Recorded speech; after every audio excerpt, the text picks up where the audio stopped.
My life changed forever after one bad decision. Before we begin the story, make sure to subscribe to our channel and never miss more incredible stories every day. Detective Miles slid my phone across the metal table and said, "Explain why your login approved a $9,800 transfer at 2:13 a.m. The screen showed a banking confirmation I'd never seen, stamped with my name like a bruise. In the glass behind him, my reflection looked older than 29, jaw tight, eyes bloodshot, hoodie still smelling like the courthouse hallway.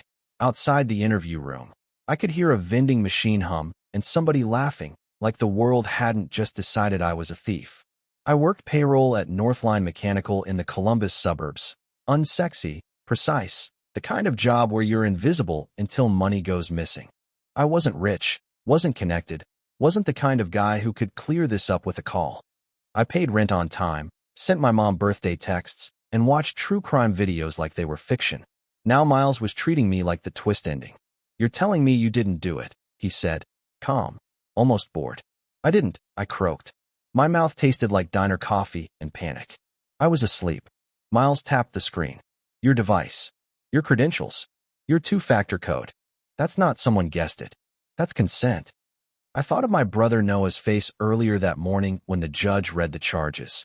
His anger aimed at the universe because he couldn't aim it anywhere else. I thought of my supervisor's email, terminated for cause. I thought of my landlord's text, rent's due Friday. Still, who has access to your phone? Miles asked. I swallowed. Nobody. He leaned forward. "Then you did it, Jamie." For a second, staying silent felt like the only way to breathe. If I named the person who really did this, I'd be dragging my best friend into it. My coworker, the one who'd hug me in the parking lot when I got fired. The one who promised she'd fix everything. Miles slid a folder toward me. "Your attorney can see this later," he said. "But you should know what we found in your account." Inside were photos of transfer receipts, chat screenshots, and one image that made my stomach drop. A selfie taken in my apartment at 2:14 a.m. Someone had been in my home while I slept. A month earlier, my biggest stress was if the payroll printer would jam on Tuesdays. Northline wasn't glamorous. Service trucks, work boots, coffee that tasted like pennies. But I liked the order. Numbers behaved. People didn't. My desk sat near break room fridge, which meant I heard everyone's drama whether I wanted it or not. Kira made it bearable. She started 2 years after me. Bright eyes and jokes. The kind of person who remembered your dog's name and your Starbucks order. On my first day training her, she slid a sticky note across my keyboard that said, "If you ever mess up, blame Mercury retrograde." I laughed harder than I should have, and something in me unclenched. We became the cliché, lunch buddies, after-work diner runs, sending each other memes during slow afternoons. She knew I hated conflict, that I'd rather fix a mistake quietly than call someone out. I knew she'd grown up bouncing between relatives. That stability made her itchy. She'd say it like a joke, but her eyes didn't joke. "Noah thinks you're too nice," she told me one Friday as we ate fries in my car. "My brother thinks everyone's too something," I said. She grinned. "You apologize when other people bump into you." And Kira, weirdly, defended that softness like it was a strength. When my mom's health scare hit in October, Kira covered my tasks without making me beg. When I couldn't concentrate, she dropped a coffee on my desk and said, "Just get through today. Tomorrow can be tomorrow." It felt like friendship, like being seen. Noah wasn't sold. He met her once and watched her tell a story about accidentally taking home a company laptop. "That's not cute," he muttered later, driving me home. "That's a warning label." She returned it. I argued. "After she got caught," he said, "people show you who they are in the small stuff."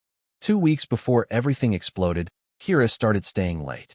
The office emptied, and I'd hear her heels clicking down the hall long after the lights should have been off. When I asked, she shrugged. "End of year is chaos," she said. "I'm just keeping us afloat." She leaned closer, voice softer. "Also, I might need a favor soon." I smiled because I always did. "Name it." Kira's relief looked too sharp, like hunger behind her smile. The favor came on a gray November Wednesday. Northline's payroll portal was timing out like it always did at quarter end, and we were trying to push a small bonus run for the field crews before Thanksgiving. My supervisor paced behind us like he could scare the software into behaving. At 4:57 p.m., Noah texted, "Dinner at 6. Don't bail." Kira saw the name and smirked. Your brother schedules you like a dentist appointment. He worries, I said. She leaned in. I need a favor, and I need you not to freak out. Her voice dropped. The bank portal locked me out. Too many attempts. If I don't push this batch before 5, we'll have 40 guys screaming tomorrow, and the CFO already warned me. No exceptions. We can do it first thing, I offered. Kira shook her head. Please, Jamie, let me use your login. I'll do exactly what you set up. You can watch. Every training video screamed never share credentials. I even had the poster in my drawer from our last compliance audit. But I pictured crew leads calling my desk, threatening to quit, and my supervisor blaming me for not solving it. No, I started. Kira's eyes went glossy.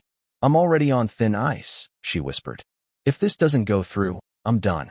I can't be done again. Again snagged something soft in me. I'd heard her talk about evictions like they were weather reports. I exhaled. Fine. One time. I'm texting you the code once. She held out her phone like a lifeline. You're saving me. I typed my password into her screen, hands shaking with stupid adrenaline. The 2-factor prompt hit my phone. Approve sign-in? Then a 6-digit code. Kira watched my thumbs. I sent it. The moment the message left my phone, I felt a tiny spike of regret, like stepping off a curb too early. I told myself it was just bureaucracy, that trust was what adults did, that rules were for people who didn't know each other. At 5:03 p.m., a banner flashed green. Transfer submitted. Kira squeezed my shoulder, too tight. See, she said. Harmless. Outside, my phone buzzed with an alert from a bank I'd never used. The alert showed external transfer pending. I stared at it in my car until Noah texted, Where are you? And I drove to dinner pretending my hands weren't shaking. I didn't tell him. I told myself it was a glitch. It wasn't. At 8:06 a.m. Thursday, my supervisor pulled me into the conference room. The CFO was on speaker, voice sharp. Jamie, why did you initiate an ACH to a personal account last night? I didn't, I said. We ran bonuses. That's not what cleared, he snapped. $47,800. Gone. My stomach dropped so hard it felt physical. Check the batch. Check the approvals. We did, he replied. Your login. Your 2-factor. Your workstation ID. They escorted me to my desk to collect personal items. Coworkers stared at their screens like looking up might infect them. My badge stopped working at the parking gate, and trucks honked while I backed up and tried not to cry.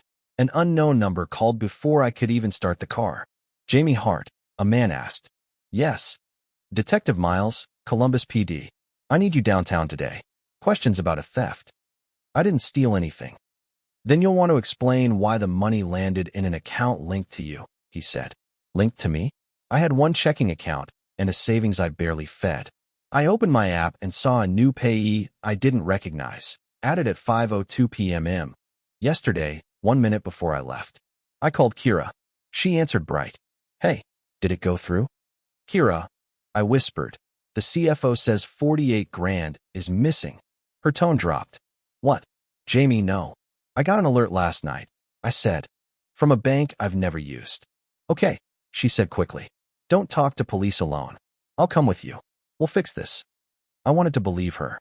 My throat went dry until I noticed something small. While she spoke, I heard the click-click of a keyboard. Kira, I asked, where are you right now? She paused, just long enough to matter. At home, she said. Behind her, a printer whirred, spitting pages like someone was working. By that afternoon, my name was a rumor. Northline didn't announce details, but payroll theft spreads fast. A coworker I'd covered for a dozen times unfriended me before I even got to the police station. The field crew chat lit up with messages I wasn't supposed to see. How long's he been skimming? Knew that quiet dude was weird. Noah met me outside headquarters downtown, arms crossed against the cold. Tell me you didn't do this, he said. I didn't, I insisted. I swear. He stared at my face, then nodded once. Okay, then we fight. Detective Miles didn't yell. He laid out paperwork like a puzzle. Transfer confirmation, payee name, device ID. He used words like felony theft and intent, then translated them. If the DA files, he said, you're looking at serious consequences. Restitution. Probation at best. But it wasn't me, I said.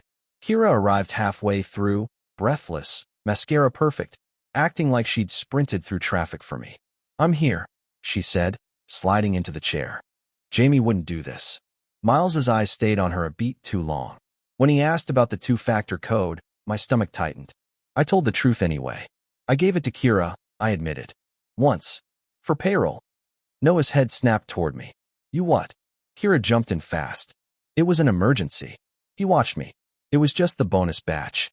Miles wrote without looking up. "So you violated policy." After the interview, Noah pulled me into the courthouse hallway. "Jamie, you handed her your keys." "I was trying to help," I said, hating how weak it sounded. "That's what manipulators count on," he said. "Helpful people." Kira caught up, eyes wide. "He's blaming me?" she asked, voice trembling. "No," I said too fast. "I'm just scared." She lowered her voice. "Then don't point fingers. It'll make you look guilty." That night, my landlord taped a notice to my door. "Pay or quit." My mom called and asked why a relative had texted her, "Are you okay?" I lied until my throat hurt.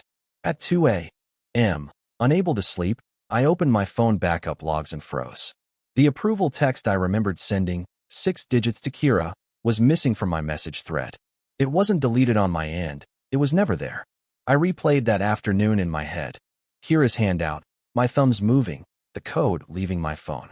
I could feel the exact moment I'd pressed send. So why did my phone act like it never happened? At 7:30 a.m., Noah sat at my kitchen table with 2 coffees. "Show me," he said. I slid my phone over. "It's gone." He scrolled, then looked up. "That's not normal." I requested my own call and text logs from my carrier and started a notes file titled Timeline. Times, places, receipts, screenshots, anything that could anchor me to reality. It felt dramatic until you realize an accusation turns your memory into mush. That afternoon, a security summary from Northline's IT vendor hit my inbox. It listed my workstation ID, my login time, and my building badge swipes. One line made my scalp go cold. My badge had entered the office at 6:41 p.m., the night of the transfer. But at 6:41, I'd been at Noah's apartment. We'd ordered Thai food. His Ring camera showed me walking in. I shoved the video in his face like it was oxygen. He watched, jaw tight. "Someone copied your badge." I forwarded the report and Ring clip to Detective Miles with one sentence. "I was not there." His reply came an hour later, cold and brief. "Noted." Like my life was a sticky note on his desk. I texted Kira, "Need to talk about that night." She replied instantly, "Of course. Are you okay? Did you go back to the office after I left?" 3 dots appeared. Disappeared. Appeared again. Her answer, "No. Why would I?" "Because your story has holes," I thought, and my stomach twisted. From then on, I saved everything. Email headers. Bank alerts. Location history. I slept in 20-minute bursts because every time I closed my eyes I pictured someone in my apartment taking that selfie. On Sunday, a letter arrived from the county clerk. Notice of wage garnishment inquiry. They weren't waiting for a verdict. Noah held the envelope like it was evidence. "We stop being polite now," he said. Then my phone lit up with a new message from Kira's number in a tone I'd never seen. "Delete your timeline before it makes this worse." Monday felt like walking through a city that had decided I was guilty. I drove to the Riverstone Credit Union branch listed on the transfer confirmation, wedged between a nail salon and a vape shop. I told the manager that an account linked to me had received stolen funds and I needed basic facts. He kept his voice gentle and his answers sealed. "We can't discuss accounts. Law enforcement can request documents." "At least tell me when it was opened," I said, gripping the counter. "An online account in your name was opened November 12th, he admitted. "We have the ID image on file." November 12th was 2 days before Kira asked for my code. Noah built a checklist in my apartment like we were planning a renovation: badge logs, security footage, network records, anything with timestamps. Then we drove back to Northline after hours and waited in the parking lot under buzzing lights until the security guard stepped outside to smoke. He recognized me and looked miserable. "They told us not to talk." "I'm not asking you to risk your job," I said. "I'm asking you to tell the truth." Noah showed him the Ring clip of me entering his apartment at 6:41 p.m. The guard watched, then whispered, "Your badge wasn't the only one. Someone came in at 6:39 and left at 7:12. "Who?" Noah pressed. He swallowed. "Kira. She signed the log." Said she forgot her coat. My stomach turned over, slow and sick. I could taste pennies, like fear. I texted Kira. Why did you go back to the office that night? No answer. I called. Straight to voicemail. Detective Miles finally returned my call an hour later. Don't contact potential witnesses, he said. Kira isn't a witness, I snapped. She's on the log. She used her badge first. A pause. Email me what you have. I did. Then, half from habit, I checked my sent folder and froze. A message had gone out from my work email to the CFO at 5:06 p.m., written in my name. It said, transfer confirmed, closing this tonight, per your instructions. The email in my sent folder wasn't just a lie. It was a confession I hadn't written. Noah read it, jaw tight. How do they think you sent this? You were with me. Northline's system stayed logged in if you forgot the right button. Convenience disguised as a trap. That night, I dug through the papers I'd grabbed from my desk on termination day. In the bottom of a folder, I found a torn wire form with Kira's handwriting in the margins.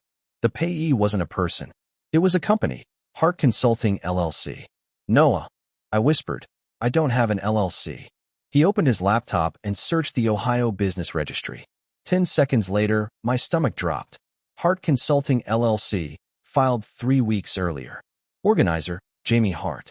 Address, a mailbox store near my apartment, with a P.O. box number. My identity hadn't just been borrowed. It had been assembled into a weapon. Detective Miles met me the next morning with a chart of transfers. The big one wasn't a one-off, he said. Smaller ones happened first. Same approval pattern. How many? I asked. Enough, he said, and that was somehow worse. Most approvals hit between 5 o'clock and 5:15 p.m., the exact window when I always packed up, texted Noah, and stopped paying attention. Miles studied me. Someone knew your habits. Yes, I said, because she sat beside me. He slid a consent form forward. Phone extraction. If you're innocent, it helps you. Handing over my phone felt like ripping out a rib, but I signed. Outside, Noah said, we need something tying Kira to that LLC. We drove to the mailbox store on the registry. The clerk refused names, but when Noah asked who picked up that box, the man hesitated and finally muttered, I can't say, but she always has red nails. Kira wore red nails every day. I pictured her signing my name like it was hers. Noah's phone buzzed as we stepped back into the cold. He opened the email, and his face emptied out. It was a civil lawsuit from Northline, and my name was the only defendant. I found lawyer Patel the way desperate people find anything, by begging for recommendations. Noah posted in a local forum. Patel was the only one who called back that night. He met us in a cramped office above a tax prep shop. He listened, then said, you're facing 2 fights. Criminal, the state says you stole. Civil, Northline says you owe. Different rules, same disaster. He explained it like I was his uncle, not a client. In criminal court, the state has to prove you meant to steal. In civil court, Northline just has to convince a judge you probably caused the loss. Probably can ruin you, Jamie, he said, tapping the desk. So we make your story boring and provable. I swallowed. What do I do? You stop improvising, Patel said. You document. You preserve. You speak less. Noah asked, how do we prove Kira did it? Patel wrote 3 bullets on a pad. Device evidence, phone extraction, work logs. Access evidence, badge swipes, camera. Money trail, bank subpoenas, LLC filings. We prove you didn't, he said. Then we show who benefited. He pointed at me. And you do not confront her. Confrontation gives her time to clean up. I went home and turned my living room into a timeline. Bank alerts printed, receipts saved, screenshots labeled with dates, ring footage backed up twice. At 1 a.m., I hovered over Kira's name, wanting to scream. The easy way out would have been a plea deal, a quiet life rebuilt on a lie. But I couldn't picture calling myself guilty just to make the pain stop. The next afternoon, Detective Miles called Patel, not me. Patel put him on speaker and signaled me to listen. Phone extraction's interesting, Miles said. There are deleted items you didn't delete. Patel's eyes narrowed. What kind of items? A second authentication app, Miles replied. Installed and removed the same day. My throat went dry. I'd never installed any auth app in my life. Miles kept going, voice neutral. And the install time points to one place. Detective Miles read the address aloud.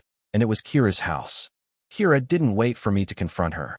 She showed up at my apartment Tuesday night with tears already loaded, like she'd rehearsed in the car. "Jamie, please," she said when I cracked the door. "I heard you hired a lawyer. Are you saying I did this?" I should have shut the door. Instead, I let her in, because my body still remembered her as safe. "I'm on your side," she said, voice shaking. "I've been trying to help you. Detective Miles says an auth app was installed at your address," I blurted. The air changed. For a half second, her face went blank. No tears, no softness, just calculation. Then she blinked and the performance returned. "That's insane," she whispered. "Are you accusing me?" "I'm asking," I said, and hated how weak it sounded. Kira stepped closer. "Do you know what it looks like when you blame the only person who showed up for you?" she said. "It looks like guilt." Then she lowered her voice, almost kind. "These cases get ugly. If you fight it, they'll drag your mom into it. They'll garnish you. They'll make you the example." My stomach dropped at the casual way she used my mom's name. "What do you want me to do?" I asked. Her shoulders relaxed like she'd been waiting. "Take the deal," she said softly. "Say you messed up. Probation. You can rebuild." But I didn't do it. Kira's eyes hardened. "Jamie, you shared your code. That's enough. They don't care about the rest." I felt myself tipping towards surrender, relief, even, until my door shook with a hard knock. "Jamie," Noah shouted. "Open up." Kira whispered, "Don't let him ruin this." I opened the door. Noah took one look at Kira and went red. "Get out," he said. "I'm helping him," Kira snapped. "You're managing him," Noah said. "There's a difference." Noah stepped between us. "An LLC was opened in his name. An auth app was installed at your address." Kira's smile turned thin. "Keep digging," she said. "See what happens." She paused at the doorway and looked back at me, voice low. "If you're going to play hero, check your cloud backups." Then she left. I logged into my account with shaking hands and saw a new device under recent activity. Under recent activity, a new device appeared, labeled Kira's iPhone. Patel called it a controlled opportunity, which was lawyer speak for bait. "We can't force a confession," he said. "But we can give her a chance to lie on record." Detective Miles agreed to observe from nearby, recording legally. Patel emailed Kira from his firm address, framing it as clarifying the timeline to help my defense. Kira replied fast, "Anything to help Jamie. I'm terrified for him."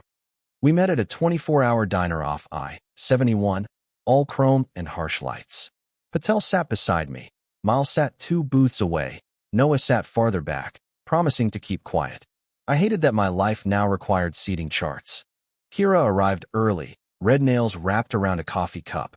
"Jamie," she said softly, sliding into the booth. "I've been so worried." Patel opened a folder. "Kira, we're documenting facts. Simple questions." She nodded, eyes glossy on command. "On November 14th, did Jamie provide you a 2-factor code?" Patel asked. "Yes," she said quickly. "For the bonus batch." "Did you return to Northline that evening?" "No," she said, then added too fast. "I mean, I might have driven by. I forgot my coat once." Patel's voice stayed calm. "Do you have access to Jamie's cloud accounts?" "Of course not," Kira snapped. "Why would I?" Patel slid a printed screenshot across the table, my login history, showing Kira's iPhone under recent devices. "This device accessed Jamie's account," Patel said. "Explain." Kira's eyes flicked down. Her breathing hitched, real for the first time. "That's a glitch," she said. "Apple does weird stuff." Patel leaned in.